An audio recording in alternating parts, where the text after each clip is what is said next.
The compression spring is part of your Demolition Hammer's tool clamp assembly. It applies tension to hold the tool retainer closed. Over time, the spring can weaken or break. This can cause the chisels or points to come loose from the tool. Replacing the compression spring is a repair that you can do yourself, and I'm going to show you how. Hi, I'm Mark Socha.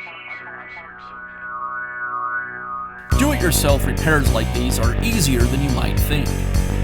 From lawn machines to cordless drills, kitchen mixers, Outdoor grills. our how-to videos walk you through each repair from start to finish. So doing it yourself means never having to do it alone. Let's get started.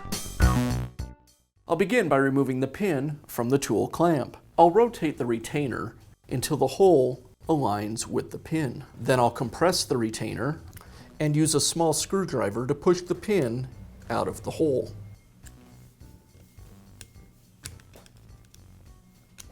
I'll use a pair of needle nose pliers to pull it free.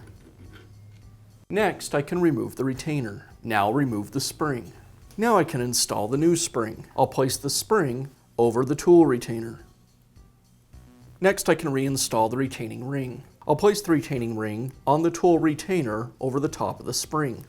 You'll notice there's a deep cup on one side and it's flat on the other.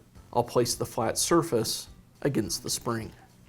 And now I'll reinstall the pin. I'll compress the retaining ring, aligning the hole in the ring with the hole in the tool retainer, and insert the pin.